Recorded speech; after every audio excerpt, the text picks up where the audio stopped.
Salut tout le monde et bienvenue à La Chapelle en ligne. Je m'appelle Loïc et je fais partie de l'équipe pastorale La Chapelle. Je suis heureux que tu te joignes à nous aujourd'hui. Si c'est une de tes premières fois, je tiens à te souhaiter la bienvenue. On continue notre série Réplica avec notre pasteur principal David Potier. On l'écoute ensemble et on se retrouve après. Et nous avons un groupe La Chapelle à Strasbourg. On a entre 30 et 50 personnes qui se réunissent toutes les semaines là-bas. Et ils font partie de La Chapelle à distance. Et j'aimerais qu'on puisse les saluer. Est-ce qu'on peut faire du bruit pour La Chapelle à Strasbourg, s'il vous plaît? Yeah! J'aimerais vous inviter à vous lever, s'il vous plaît, pour la lecture des textes bibliques. Nous allons lire Matthieu, chapitre 4, verset 17. On va lire 3 textes aujourd'hui. Dès ce moment, Jésus commença à prêcher et à dire « Repentez-vous, car le royaume des cieux est proche. » Comme il marchait le long de la mer de Galilée, il vit 2 frères, Simon appelé Pierre et André son frère, qui jetaient un filet dans la mer, car ils étaient pêcheurs. Il leur dit « Suivez-moi, et je vous ferai pêcheurs d'hommes. » Un pêcheur d'hommes, c'était un sage, c'était un rabbin qui parlait de Dieu, qui captivait l'imagination et l'esprit de son auditoire. « Suivez-moi et je ferai de vous des sages qui amènent les gens près de Dieu. » Aussitôt, ils laissèrent leur filet et le suivirent. De là, étant allé plus loin, il vit 2 autres frères, Jacques, fils de Zébédée, et Jean son frère, qui étaient dans une barque avec Zébédée leur père et qui réparaient leur filet. Il les appela et aussitôt, ils laissèrent la barque et leur père et le suivirent. On voit ici qu'il passe de non-disciples à disciples. Il commence à suivre Jésus. Deuxième texte, Matthieu 9, 35. Jésus parcourait toutes les villes et les villages, enseignait dans les synagogues, prêchant la bonne nouvelle du royaume et guérissant toute maladie et toute infirmité. Voyant la foule, il fut ému de compassion pour elle, parce qu'elle était languissante et abattue comme des brebis qui n'ont point de berger. Alors il dit à ses disciples, « La moisson est grande, mais il y a peu d'ouvriers. Priez donc le maître de la moisson d'envoyer des ouvriers dans sa moisson. » Puis, ayant appelé ses 12 disciples, il leur donna le pouvoir de chasser les esprits impurs et de guérir toute maladie et toute infirmité. C'est vraiment comique ici parce que Jésus va, il va les trick. Jésus va dire, priez qu'il y ait des ouvriers dans la moisson. Il prie, puis après ça, il dit, OK, venez-vous-en, vous autres, vous y allez. Okay? Ils se sont fait coincer. Donc, ils sont passés de non-disciples à disciples. Et là, les disciples vont être envoyés pour pratiquer ce qu'on leur a enseigné et ils vont revenir pour faire du débrief avec Jésus. Et si on fast forward à la fin de l'évangile de Matthieu, après la mort de Jésus, après sa résurrection, Jésus va leur apparaître et là, Jésus va les envoyer. Regardez ce qu'il dit. « Allez, faites de toutes les nations des disciples, les baptisant au nom du Père, du Fils et du Saint-Esprit, et enseignez-leur à observer tout ce que je vous ai prescrit. Et voici, je suis avec vous tous les jours, jusqu'à la fin du monde. » Est-ce qu'on peut dire Amen? Amen. Avant de t'asseoir, dis à la personne à côté de toi, je t'ai entendu chanter tantôt. Tu chantes tellement bien, tu devrais enregistrer un album. Dis ça à quelqu'un. Vas-y.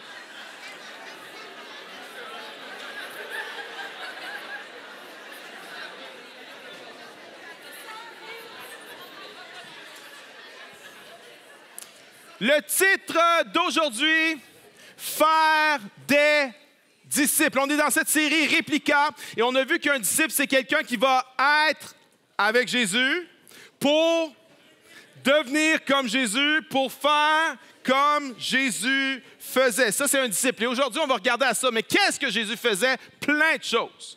Mais on peut résumer ça à une chose qui est Jésus faisait des disciples. Dans les textes qu'on a lus, on voit la progression de non-disciples à disciples qui sont envoyés pour pratiquer et à la fin, Jésus les fait graduer. Il dit, maintenant, vous êtes prêts. Maintenant, vous êtes formés. Allez et formez des disciples. Attendez juste le Saint-Esprit. Il vous manque le Saint-Esprit, mais après ça, vous allez aller former des disciples. Le but d'être un disciple, c'est éventuellement de former des disciples. Le but d'être un apprenti plombier, c'est de devenir plombier. Le but d'être un apprenti électricien, c'est de devenir électricien. Le but d'être un apprenti médecin, on appelle ça un résident, c'est de devenir un médecin. C'est pas juste de regarder Dr House ou Grey's Anatomy. Non, non, non. C'est de devenir médecin et le but d'être un disciple, c'est de faire des disciples. Allez, faites de toutes les nations des disciples.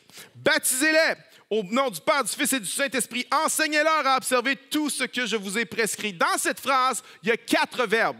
Allez, faites des disciples, baptisez et enseignez. Il y a 4 verbes en français. Mais si on lit le texte grec original, il y a un seul verbe. Faites des disciples. Les autres sont des participes. Qu'est-ce que ça veut dire? Ça veut dire que le point central de ce verset-là, c'est de faire des disciples et que toutes les autres choses, que ce soit baptiser, enseigner ou aller, sont des sous-points de faire des disciples. Le but d'être un disciple, c'est de faire des disciples. Le but de chaque croyant, le but de chaque Église, le but de cette Église devrait être de faire des disciples qui en forment d'autres. La chapelle existe pour que des gens loin de Dieu soient transformés en disciples de Jésus-Christ qui forment d'autres disciples. Ce n'est pas seulement l'énoncé de mission de la chapelle, c'est aussi l'énoncé de mission de chacune de nos vies. As-tu remarqué l'emphase qu'on met sur l'appel de Dieu dans les églises? Il y a des prédications, il y a des conférences, il y a des podcasts sur comment trouver l'appel de Dieu. Et c'est surprenant que tellement peu de gens semblent trouver leur appel. Et je crois qu'une des raisons, c'est qu'on a réduit l'appel de Dieu à une poignée d'activités. Devenir pasteur, conducteur de louange, un influenceur chrétien, avoir un podcast chrétien ou travailler à l'Église. On a fait une dichotomie entre ceux qui sont supposément dans le ministère à temps plein et qui travaillent dans l'Église, et de l'autre côté, ceux qui ne sont pas dans le ministère à temps plein et qui travaillent dans le séculier. Mais cette dichotomie est fausse. Elle n'est pas biblique. Tous les disciples de Jésus, chaque disciple est dans le ministère à temps plein. Je peux t'entendre amen? Tu es dans le ministère à temps plein. Être graphiste, c'est être dans le ministère à temps plein. Être infirmière, professeur, éducateur, être dans le commerce au détail, être responsable d'entrepôt, c'est être dans le ministère à temps plein. Être maman à la maison, c'est être dans le ministère à temps plein. Être entrepreneur, être retraité, tous les disciples de Jésus sont appelés dans le ministère à temps plein. La mission est claire. Allez, faites des disciples. La question, c'est, est-ce qu'on le fait? C'est un commandement de Jésus de faire des disciples. Jésus l'a dit, est-ce qu'on le fait? Lorsque j'étais enfant, il y a un jeu qu'on jouait, ça s'appelait Jean-Dit. Vous vous souvenez de ça? Jean-Dit, touchez vos oreilles, tout le monde touche les oreilles. Jean-Dit, touchez vos cheveux, on touche les cheveux. Hein? Il y en a, tu ne sais pas c'est quoi Jean-Dit, c'est parce qu'en Europe, ça s'appelait Jacadie. Je pense que j'aime mieux Jean-Dit que Jacadie, pour vrai. Okay? Jean-Dit, mais ce qui me fait rire, c'est que quand Jean dit quelque chose, tout le monde le fait. Mais dans l'Église, c'est pas comme ça. Dans l'Église, quand Jésus dit quelque chose, on n'a pas besoin de le faire. On a juste besoin de l'apprendre par cœur. On a juste besoin de le mémoriser. Imagine que je dis à ma fille, Naya, va faire ta chambre. Et qu'elle revient me voir 2 heures plus tard et qu'elle me dit, papa, j'ai mémorisé ce que tu as dit. Tu as dit, Naya, va faire ta chambre. Je dis, ben, je t'ai pas demandé de mémoriser ce que j'ai dit. Je t'ai demandé de faire ce que j'ai dit. Oui, mais papa, je suis même capable de me dire ce que tu m'as dit en grec. Papa, on va faire une étude avec mes amis et on va se rassembler pour réfléchir à quoi ça ressemblerait de faire mes devoirs. On va réfléchir à ça ensemble. Je veux dire quoi? Je t'ai pas demandé de réfléchir là-dessus, je t'ai pas demandé de l'apprendre par cœur, je t'ai demandé de le faire. Quand Jean dit quelque chose, peut-être qu'on le fait, mais Jésus, pas sûr. Jésus a dit, allez, faites des disciples. Si tu es un disciple de Jésus, c'est incontournable de faire des disciples de Jésus. 3 incontournables pour former des disciples. Numéro 1, pour former des disciples, il faut d'abord être un disciple. Tu ne peux pas former des disciples si tu n'es pas un disciple toi-même. Dallas Willard dit ceci. Tout d'abord, il est clair que si nous voulons faire des disciples, nous devons être des disciples nous-mêmes. Je suis sûr que certains sont devenus disciples de Jésus grâce à d'autres qui ne l'étaient pas, car Dieu est impliqué ici et on ne saurait limiter ce qu'il veut faire. Mais ce genre de fabrication de disciples ne survient que par accident. On ne peut pas fonder un plan là-dessus et on ne peut pas imaginer que susciter des disciples de manière aussi accidentelle corresponde à ce que Jésus avait en tête quand il nous disait de faire des disciples de toutes les nations. Une des raisons pourquoi on forme peu de disciples dans nos églises, c'est qu'il y a peu de disciples. Pour former des disciples, il faut être un disciple. Est-ce que tu es un disciple de Jésus ou est-ce que tu es simplement un chrétien? Mais je pensais que c'était la même chose. Au départ, c'était la même chose. Au départ, il y a plusieurs centaines d'années, les premiers croyants, être un disciple et être un chrétien, c'était la même chose. Il n'y avait pas de différence. Le problème, c'est comment les mots ont évolué. C'est qu'aujourd'hui, être chrétien, parfois, ça ne veut plus dire grand-chose. Aujourd'hui, être chrétien, ça veut dire peut-être croire une ou deux doctrines. Ça veut dire peut-être aller à l'église de temps en temps. Ça veut dire peut-être j'ai été baptisé lorsque j'étais bébé. Et on a créé une culture dans nos églises où tu peux être un chrétien sans être un disciple. Mais cette dichotomie n'existait pas dans le Nouveau Testament. Lorsqu'on lit les évangiles, il y a toujours deux groupes de personnes. Il y a la foule et il y a les disciples. Et parfois, la foule est même admirative de Jésus. Parfois, la foule n'est même pas hostile à Jésus. Parfois, la foule est comme « Wow! What a guy! What a preacher! » On n'a jamais entendu un gars parler comme ça. Il ne parle pas comme nos vieux croutons, les pharisiens, là. Non, non, non. Il parle avec autorité. « Wow! Great! Fantastic! » Dans la foule, il y avait des admirateurs de Jésus. Mais tu as deux groupes. Tu as la foule et tu as les disciples. Être un admirateur de Jésus ne veut pas nécessairement dire que je suis un disciple de Jésus. Il y a une photo qui va apparaître à l'écran. Ça, c'est Sidney Crosby, le joueur extrêmement talentueux de hockey, le 30 juillet 2005, où il a été choisi premier choix dans le draft. Et ce jour-là, moi, je regardais à la télé et je l'ai vu, c'était le nouveau Mario Lemieux, le nouveau Wayne Gretzky. Et j'étais dans l'admiration. J'étais comme, wow, le jeune, c'est fou, il va avoir une carrière brillante. J'étais admiratif. Mais ce jour-là, il y a un kid de 8 ans qui regardait la même émission que moi à la télé, et lui, il n'était pas seulement admiratif. Lui, son cœur a commencé à brûler, puis il s'est dit, « Je veux être comme lui. Ce qu'il fait, je veux le faire. Ce qu'il fait, je peux le faire. » Et il a commencé à se lever à 5 heures à chaque matin pour pratiquer avant d'aller à l'école parce qu'il voulait être comme lui. Littéralement, il est devenu un disciple de Sidney Crosby. Ce kid-là s'appelait Connor McDavid.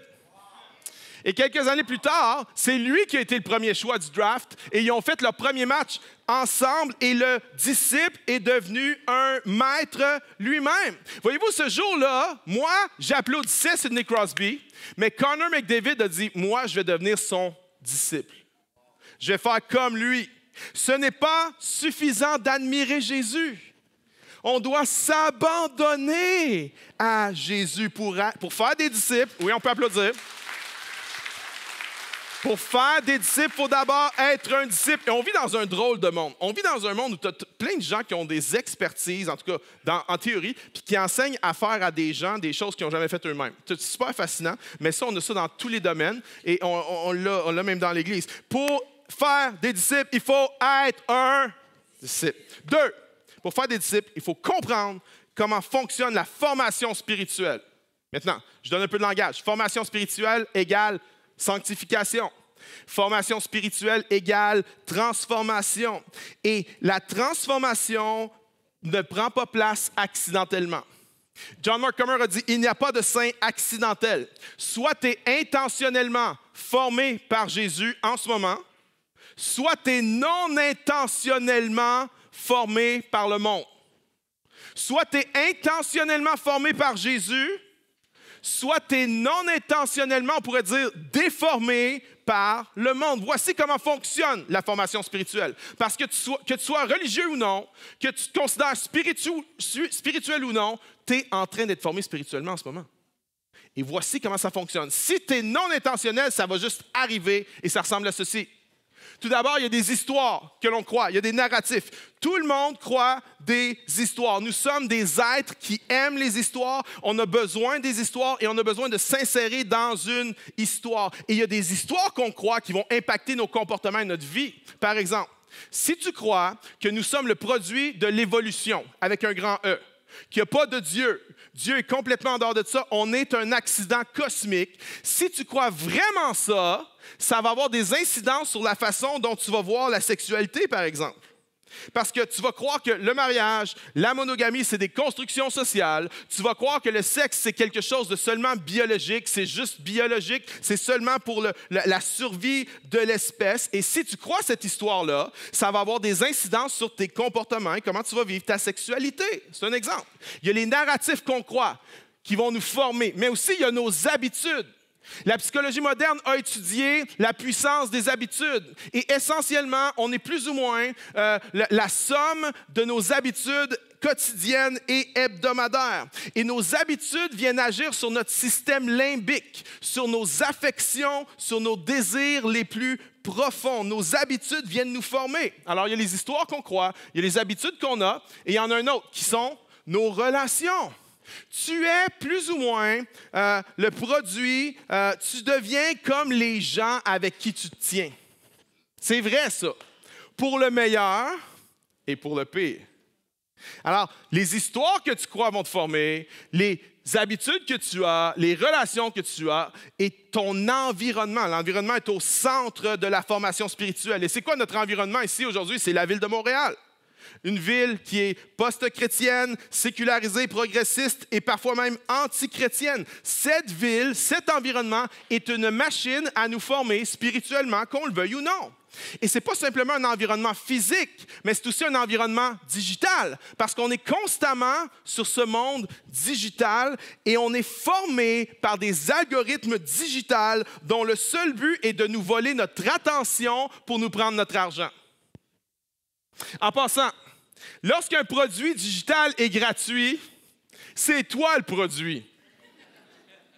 Google, Facebook, TikTok, Snapchat, c'est toi le produit. Alors, comment on est formé, les histoires qu'on croit, les habitudes qu'on a, les relations qu'on a, l'environnement et tout ça, dans le temps et avec les expériences, vont nous former. Et tu n'as même pas besoin d'être intentionnel. Ça va arriver tout seul comme ça. Maintenant, prenez ça en photo, parce que ce n'est pas un truc théorique que je vous donne aujourd'hui, c'est vraiment au cœur de la transformation. Comment? Il y a 2 photos à prendre, il y a celle-là puis la prochaine.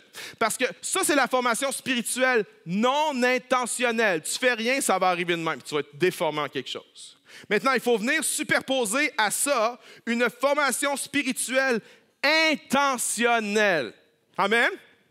On vient remplacer les histoires que l'on croit par les Écritures.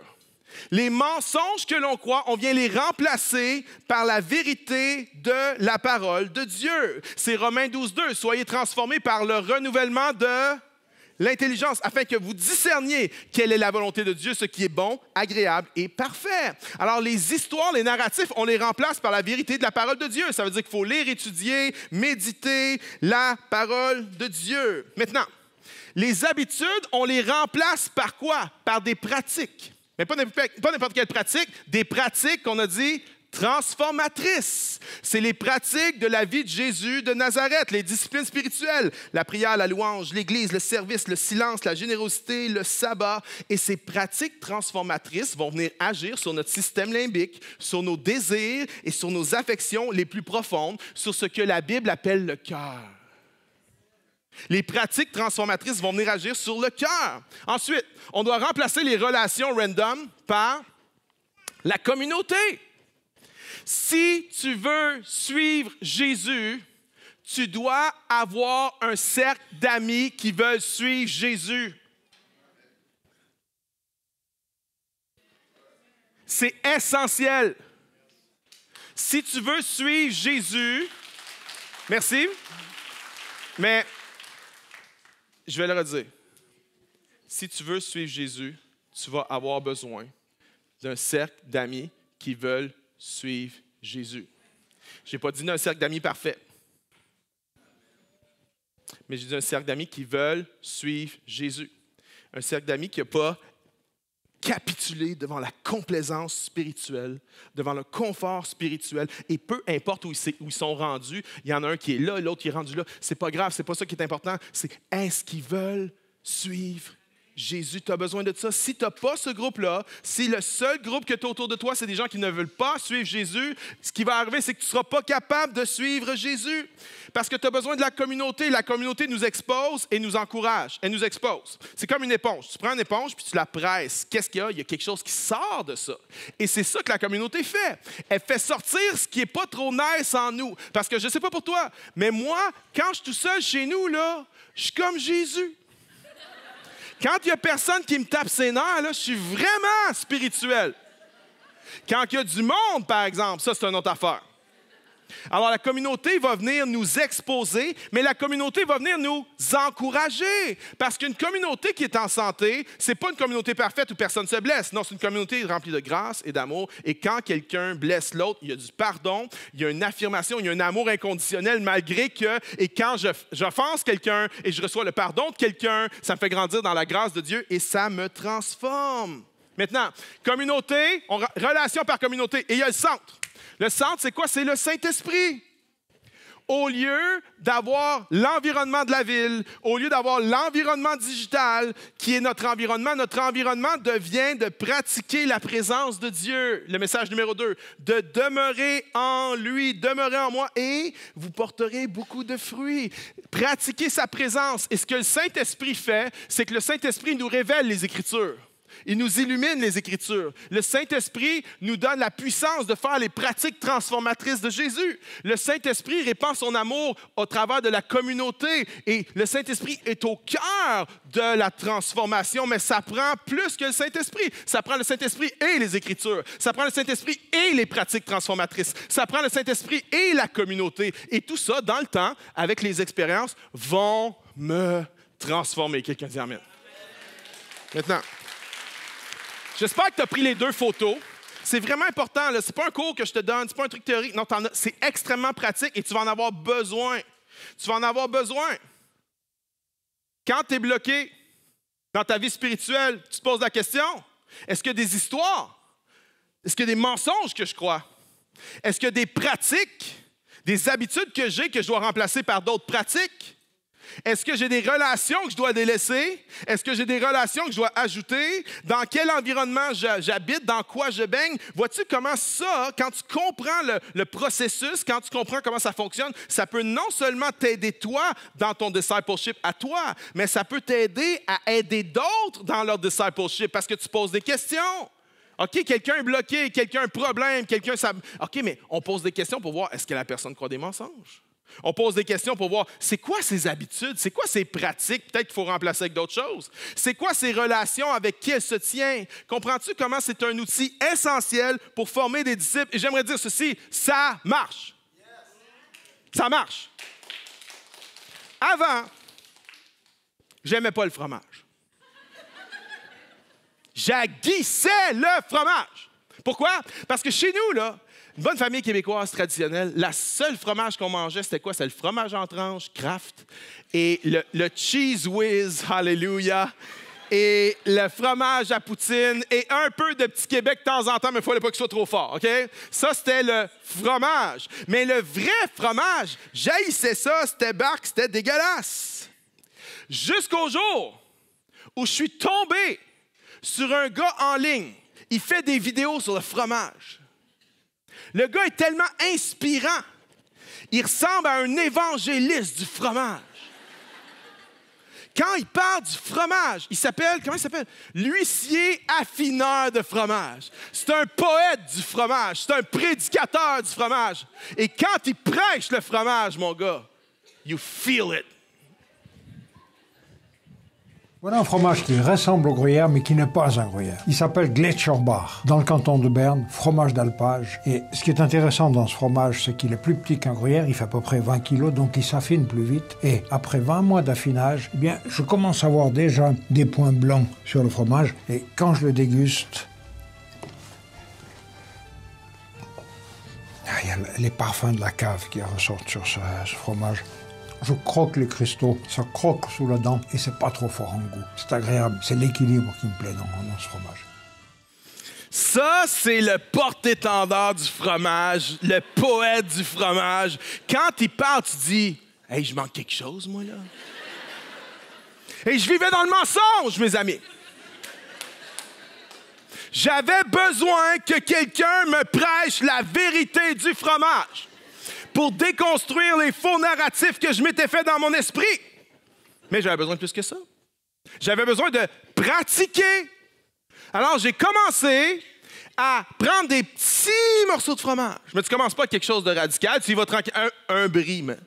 Un brie double crème. Un brie triple crème. Mais pas la croûte, bien sûr, c'est même trop dégueulasse, on prend pas la croûte. On y va tranquillement, tranquillement. Et tranquillement, on ajoute la croûte, puis OK, ça commence, mais j'ai besoin de plus que ça. J'ai besoin d'une communauté. Alors, je me suis mis à me tenir avec une gang de Français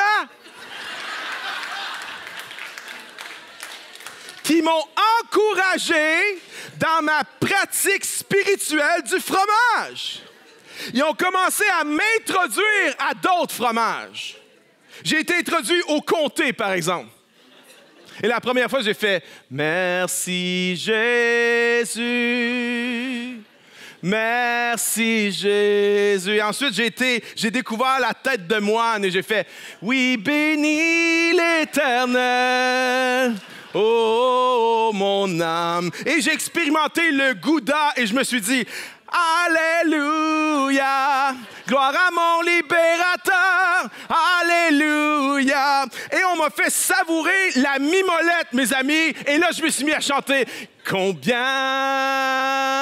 Dieu est grand, chantons-le, combien Dieu est grand, et tous verront combien Dieu est grand. » Mais j'avais pas goûté encore la mimolette vieillie 24 mois. Son nom est tout puissant. Il est digne de louange. Je chanterai combien le fromage est grand. J'avais besoin de quoi? J'avais besoin de l'enseignement, j'avais besoin de la pratique, j'avais besoin de la communauté et tout ça a permis à la puissance de l'esprit du fromage de me transformer. Et avec le temps et l'expérience, je peux vous dire aujourd'hui, mes amis, j'aime le fromage. Et tous les amateurs de fromage disent « Alléluia ». Bon, il y a encore 2-3 païens qui ne savent pas de quoi je parle, là. Bon, mais je ne suis pas rendu complètement, tu sais. Fais-moi pas prendre du bleu, je ne suis pas rendu là. Mais je suis en route. Maintenant, on rit bien, là. Mais imagine que ce n'est pas le fromage. Imagine que c'est plutôt une addiction.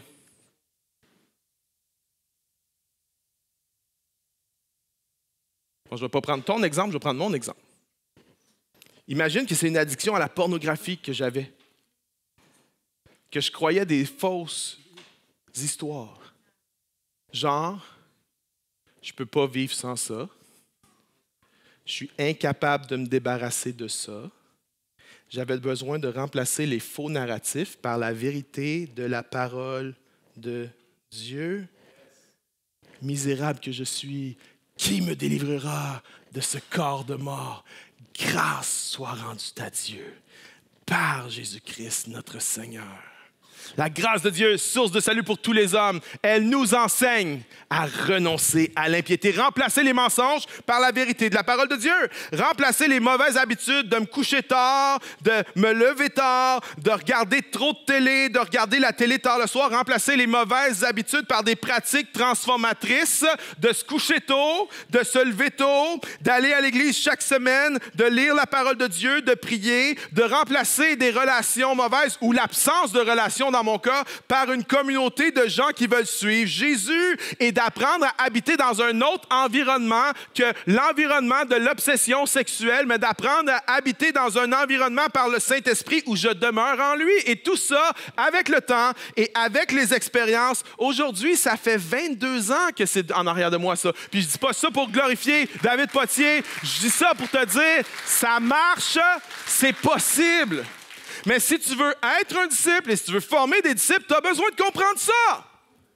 parce que tu peux aider les autres avec ça. 3, OK, pour faire des disciples, il faut être un disciple, comprendre la formation spirituelle. Et 3, pour faire des disciples, il faut renoncer à son confort. Tu sais quoi? Être un disciple, ça nous coûte cher. Mais faire des disciples, ça va coûter plus cher. Si quelqu'un veut venir après moi, qu'il renonce à lui-même, qu'il se charge de sa croix, qu'il me suive. Car celui qui voudra sauver sa vie la perdra, mais celui qui perdra sa vie à cause de moi la trouvera. Ça va être très difficile de faire des disciples si on n'est pas prêt à renoncer à notre confort. Puis le confort, ça a l'air de quelque chose de différent pour des personnes différentes. Ça a l'air de quelque chose de différent pour des stades de vie différents. Mais voici à quoi ressemblait le confort pour moi.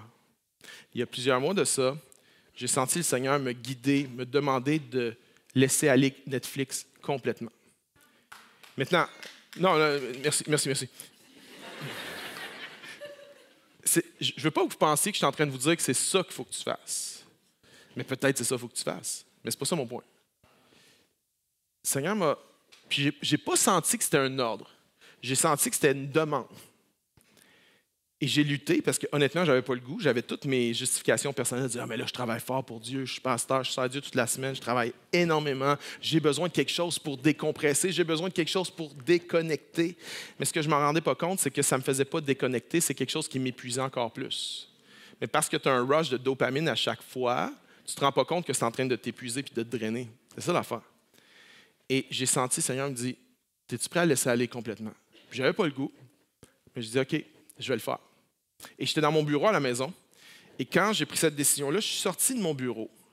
Puis, mon bureau est connexe au salon. On a un salon dans le sous-sol, puis mes jeunes, mes ados sont souvent là.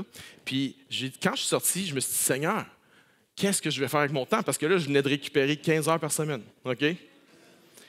Et là, j'ai dit, Seigneur, je vais faire quoi avec mon temps? Et j'ouvre la porte du salon, puis là, je vois mes deux ados qui sont là, mes deux jeunes ados qui sont là, sont en train de jouer aux jeux vidéo à fond. Et là, il me passe une idée par la tête. Je me suis dit, je vais leur demander s'ils veulent faire une étude biblique avec moi. Honnêtement, je n'avais pas la foi. Honnêtement, je me suis dit, ils vont me dire non, ils vont me revirer de bord, mais je vais leur demander quand même. J'étais tellement sûr qu'ils diraient non que je n'avais même pas de plan. S'ils disaient oui, je ne savais pas quoi faire. Je n'avais pas de plan et j'étais un peu timide. Alors, je suis allé les voir. J'y croyais pas. Je dis, hey, les gars, puis là, ils écoutaient à peine. Je dis, voudriez-vous peut-être, faire une étude biblique avec moi? Et là, ils se sont arrêtés et ils ont fait, oui. Et moi, je suis là, oui. On peut-tu aller chercher notre ami Christopher? Je dis, OK, allez-y, allez le chercher. Et là, on a commencé sur le spot à faire une étude biblique, mais j'ai pas de plan. Je sais pas quoi faire. Alors je dis, Seigneur, je fais quoi? Et l'Esprit me montre Jean 15. Va dans Jean 15. Demeure en moi. Comme la base de la vie chrétienne. Pas les commandements premiers, mais la base de la vie chrétienne, c'est être avec Jésus, puis on va devenir comme Jésus. Puis quand on devient comme Jésus, on va faire ce que Jésus faisait. Alors j'ai commencé avec ça, et le lendemain, ils ont dit, on le fait-tu encore? Je dis, OK. Et le surlendemain, on a fait ça encore. On a fait ça 5 jours d'affilée. Et pendant des mois, on a fait ça 4 à 5 soirs par semaine. Okay? Au bout de 2 mois, les 3 gars se faisaient baptiser. Les 3 gars faisaient profession de foi publiquement. Mon deuxième, qui était loin de Dieu, s'était redonné à Dieu. Et depuis ce temps-là, on fait ça encore 2 fois par semaine chez nous. Là. On expérimente le réveil spirituel dans notre propre maison. Mais ça a commencé comment? Par quelqu'un, un simple gars, qui a juste dit, Seigneur, je vais te donner Netflix parce que je veux faire des disciples. Bon, on peut applaudir. Maintenant, en passant, je suis pas mort.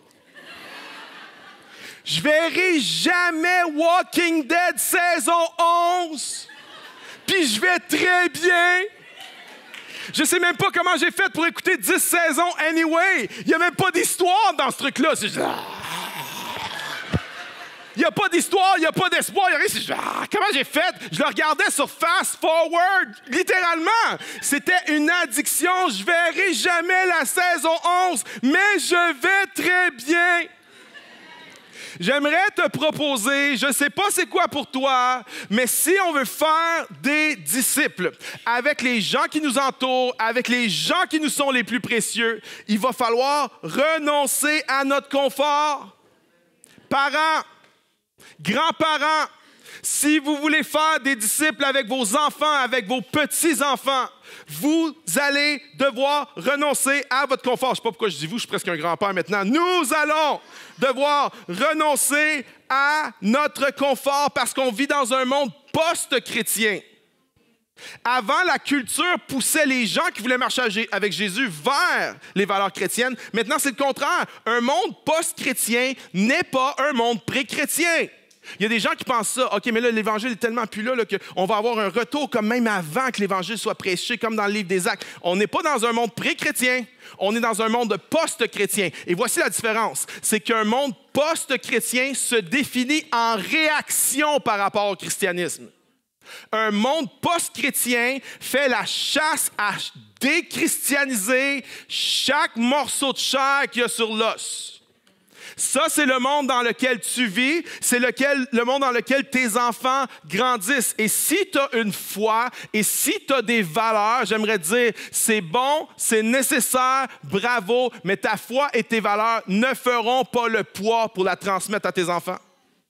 Ça va prendre plus que ça. Ils sont constamment bombardés. Avant, ta foi et tes valeurs, sur le long terme, étaient plus forts que le poids de la culture. Mais maintenant, aujourd'hui, la foi et les valeurs ne sont pas suffisantes. Ça va prendre ta foi et tes valeurs, oui, mais ça va prendre aussi un vrai engagement envers l'Église. OK? Ce n'est pas une question de légalisme, mais comment tu vas montrer à tes enfants que Dieu est en priorité dans ta vie? C'est bien abstrait, ça, Dieu est en priorité, hein? C'est bien abstrait.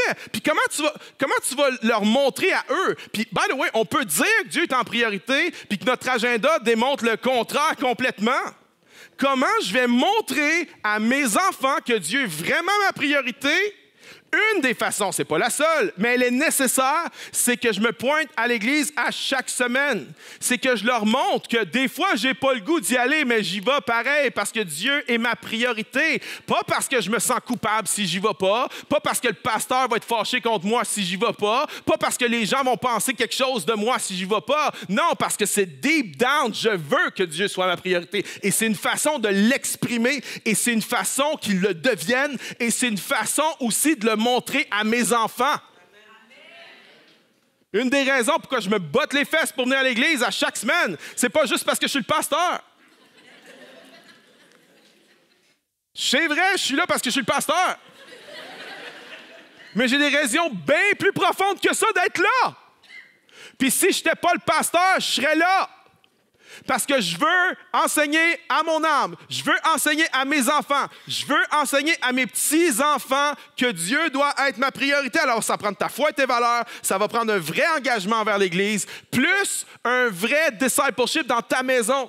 Tu vas devoir apprendre, et c'est dur et c'est compliqué, mais c'est pas grave si tu commences à pas grand-chose. Tu vas devoir former tes enfants comme des disciples de Jésus, puis il faut que tu ajoutes à ça une guerre thermonucléaire de prière, où tu vas bombarder le ciel pour tes enfants. Et j'aimerais dire, je crois que, puis si quelqu'un a des enfants loin de Dieu, ne tombe pas dans la culpabilité maintenant. Commence pas à dire, mais qu'est-ce que j'ai fait que j'aurais dû faire de différent? We all been there, OK? On a tous vécu ça. Ce qui est important, là, c'est pas qu'est-ce que tu as fait, pas fait puis tu aurais dû faire. Ce qui est important, c'est qu'est-ce que je vais faire là. Puis comment je peux contribuer là. Puis comment par qui je suis. Parce qu'une des choses que nos enfants voient, puis ce serait le fun qu'ils ne le voient pas, ils voient quelle est notre vraie priorité. Ils disent peut-être pas, ils ne le réfléchissent peut-être même pas, c'est peut-être même pas conscient, mais ils le savent. Ils ont un sixième sens. Ils savent c'est quoi ta vraie priorité. Et si tu veux vraiment les influencer, il faut que tu sois quelqu'un, comme dit l'apôtre Paul, qui spirituellement tu cours. Faut que tu sois un marathonien, pas un sprinter. Faut que tu cours. Parce que laisse-moi te dire, il y a un principe. Si tu cours, ils vont marcher. Si tu marches, et ce n'est pas une règle absolue, c'est un principe. Si tu cours, ils vont marcher. Si tu marches, ils vont s'asseoir. Si tu t'assois, ils vont se coucher. Et si tu te couches, ils vont mourir. Moi, pendant la COVID, là, j'ai tellement regardé Netflix, là. Puis je me souviens des moments là, où mon fils, là, il était là, puis il était juste fatigant. Il était dans nos pattes tout le temps. Tu sais, m'emmener, tu as le goût d'être ta femme tout seul, m'emmener, mais là, tu les avais tout le temps dans les jambes, tout le temps. Il était tout le temps là, il était là tout le temps. Puis quand j'essayais d'écouter mon Netflix, il venait me déranger. Puis il se mettait à danser, là, puis j'étais comme fatigant, laisse-nous tranquille, puis non, puis je disais des affaires, puis ça. Puis je peux-tu vous dire que quand il a commencé à se tenir avec du monde qui ne devait pas se tenir, je le regrettais dessus d'y avoir dit fatigant, laisse-moi tranquille, laisse-moi écouter mon émission.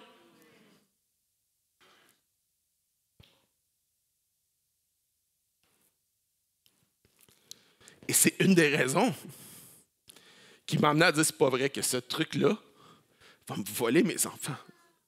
Non, c'est pas vrai. Mais c'était pas de tomber dans la culpabilité de dire qu'est-ce que j'ai fait. Non. La question, c'était de dire qu'est-ce que je vais faire maintenant? Comment je peux courir maintenant? Comment ils vont voir en moi quelque chose? Parce que j'aimerais dire, il faut que tu cours. Parce que si tu te couches, ils vont mourir. Puis il y en a qui disent, David, je ne suis pas capable de courir en ce moment. Je suis trop faible, je suis trop fatigué. J'aimerais dire, si tu n'es pas capable de courir, au moins rampe. Rampe. Puis il va devoir ramper. Il va dire, ah, il y a quelque chose en lui. Il y a quelque chose qui ne veut pas mourir. Il y a une flamme qui ne veut pas s'éteindre. Il va y avoir quelque chose en toi. Puis alors que tu vas te mettre à ramper, la puissance de l'Esprit de Dieu va venir sur toi pour te donner la force de te relever, de commencer à marcher, puis de commencer à courir. Mais je ne peux pas courir si je reste dans mon confort. Tu as déjà vu le monde qui fait le marathon?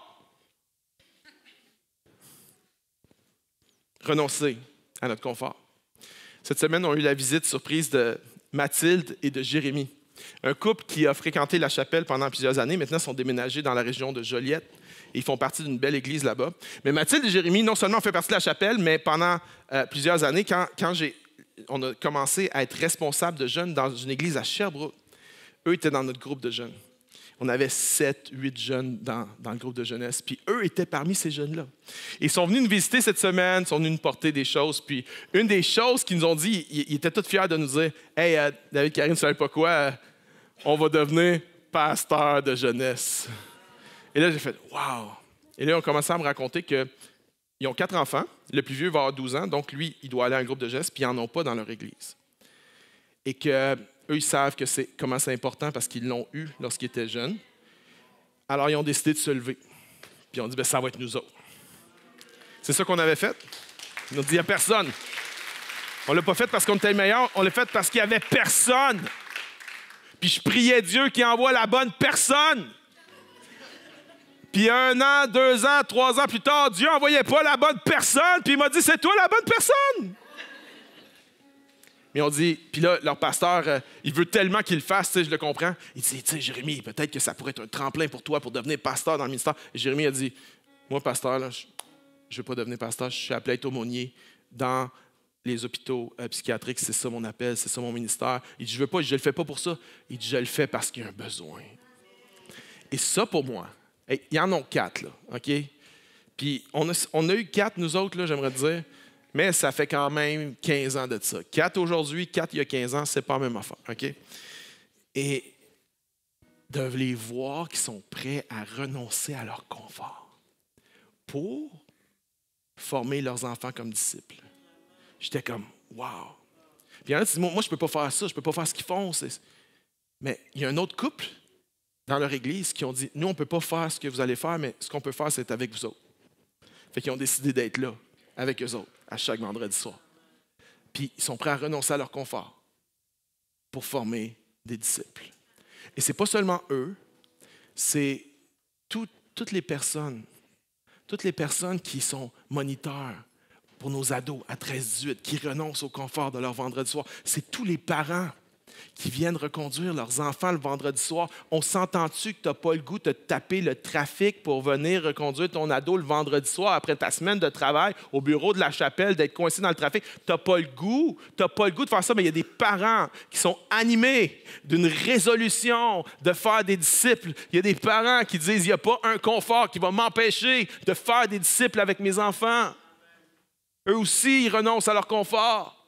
Tous nos bénévoles de la chapelle junior, tous nos équipiers qui se donnent avec nos enfants, d'une monitrice qui est là, qui est en train d'en calmer un dans ses bras parce qu'il pleure, puis est en train de donner la leçon aux autres en même temps, de renoncer à son confort pour faire des disciples. J'aimerais dire à tous les parents, à tous les grands-parents dans la pièce en ce moment, là, ça ne va pas arriver comme ça. Nos enfants ne marcheront pas avec Jésus comme ça. Il va falloir qu'ils voient en nous quelque chose qui est plus grand que notre confort, plus grand que nos idoles, que notre plus grande passion, la plus profonde, ça soit d'être des disciples de Jésus dans notre milieu de travail, dans notre famille, dans tous les aspects de nos vies.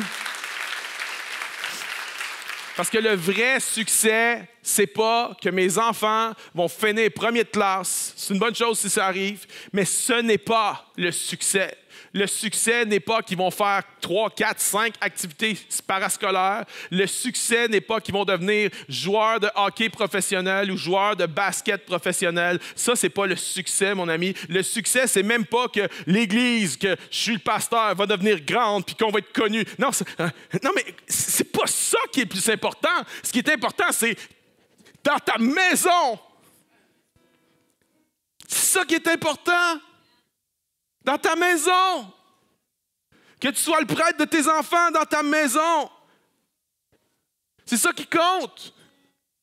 Si tu changes de job, c'est pas si important. Si tu as une moins bonne job, c'est pas si important. Si tu as plus d'argent, c'est pas si important. Si tu en as moins, c'est pas si important. Si tu fais un voyage dans ta vie au lieu de faire 10 voyages dans ta vie, c'est pas si important. Non, c'est quoi qui est le plus important? C'est qu'on soit les prêtres de nos maisons.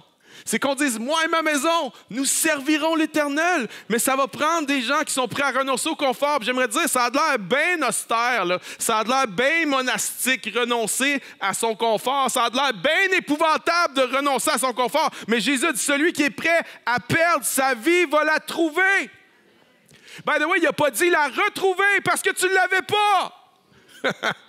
Faut que tu la perdes pour la trouver. Puis quand tu renonces à ton confort pour marcher avec Jésus, pour suivre Jésus, pour être avec Jésus, pour devenir comme Jésus, pour faire ce que Jésus faisait, il y a une joie qui est indicible, il y a une joie qui est indescriptible qui vient avec ça. Oui, c'est le plus grand renoncement, mais c'est la plus grande joie. Puis tu commences à vivre pour les choses d'en haut, pas pour les choses d'en bas. Tu commences à ton travail à être quelqu'un de différent. Tu te vois comme étant dans le ministère à ton travail. Puis je le sais que si tu travailles au IGA, tu ne peux pas monter sur le comptoir puis commencer à prêcher en avançant comme ça. Je sais qu'il y a des choses que tu ne peux pas faire, mais tu peux être un témoin. Tu peux être une lumière dans le domaine, dans la situation, dans la saison dans laquelle tu es.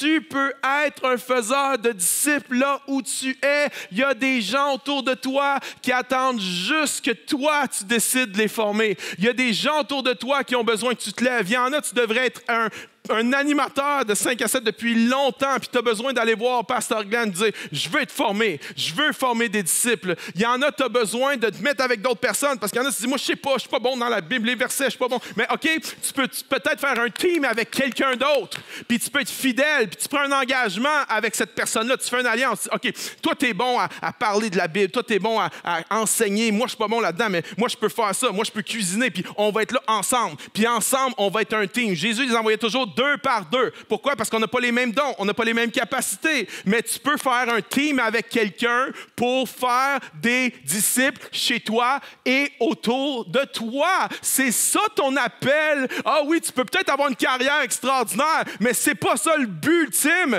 Tu peux peut-être être connu dans ton métier, mais c'est pas ça le but ultime. Puis de toute façon, ça va toujours rester vide.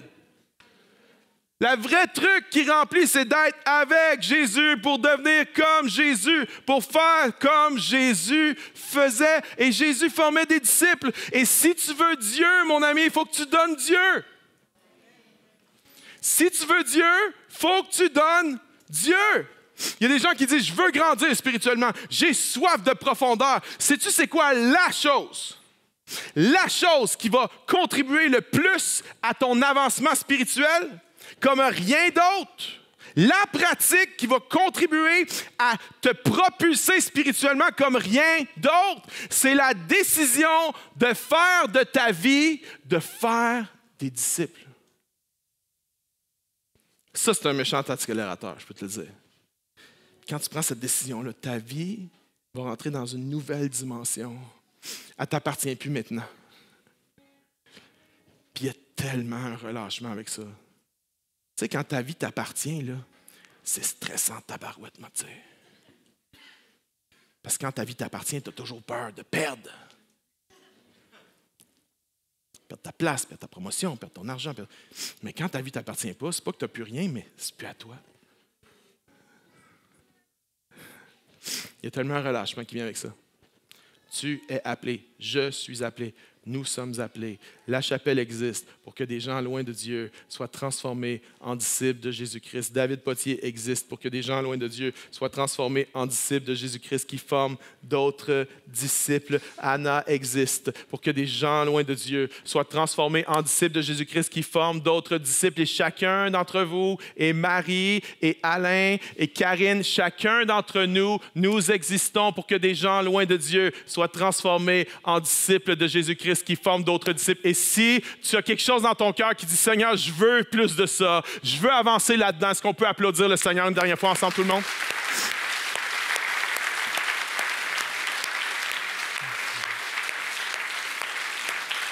Est-ce qu'on peut se lever, s'il vous plaît? Je veux prier pour nous. Seigneur, mon Dieu, je te prie maintenant que tu puisses nous saisir d'un esprit résolu de former des disciples.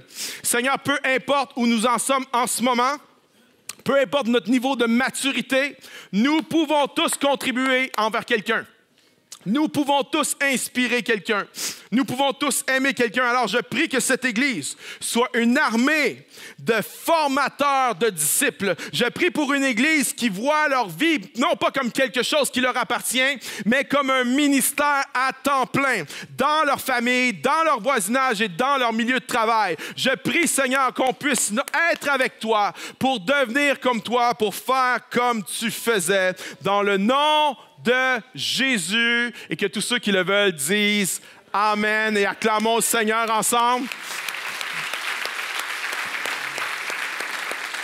Hey! Alors qu'on va chanter, adore le Seigneur et demande-lui de te revêtir de la puissance de son esprit pour que tu sois un témoin, un faiseur de disciples. Chantons ensemble.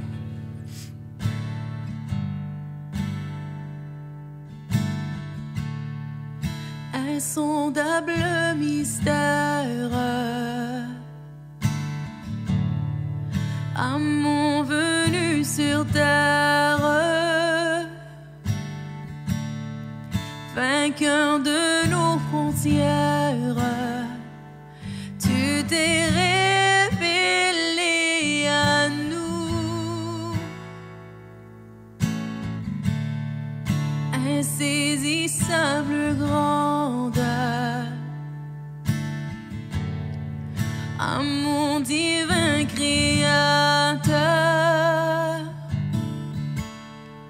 par ton esprit dans nos cœurs, viens te révéler à nous, revêtu de lumière, éclatant de gloire, tu restes le même à jamais, couronné de splendeur, à toi soit tout l'honneur, de tous nos cœurs nous t'adorons.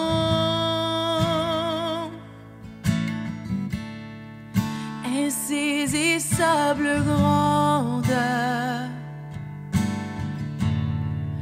amour divin créateur, par ton esprit dans nos cœurs, viens te révéler à nous, revêtu de lumière, éclatant de gloire,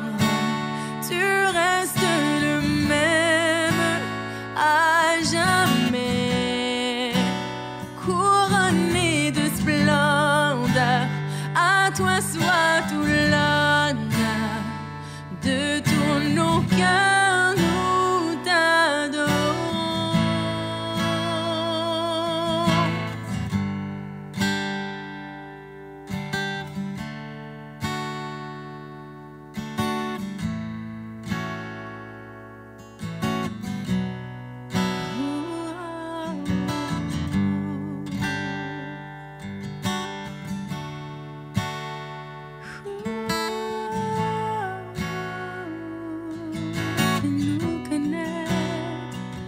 Fais-nous connaître l'immensité, les profondeurs et la beauté de ton amour sans fin.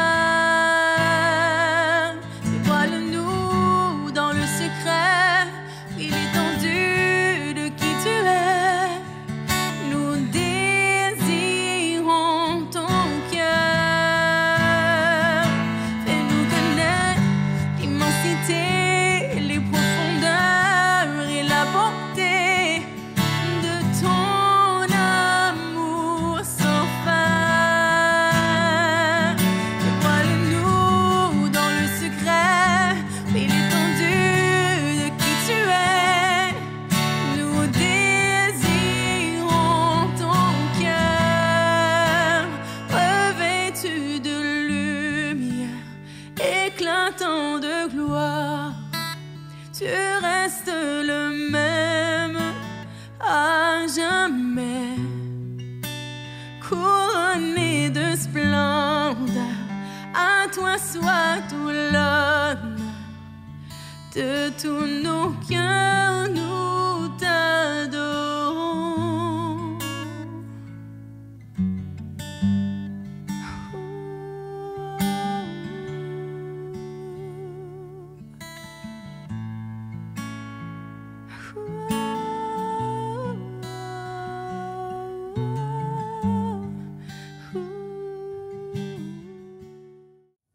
Et pour être un réplica de Jésus, il faut être avec Jésus, devenir comme Jésus et faire comme Jésus faisait.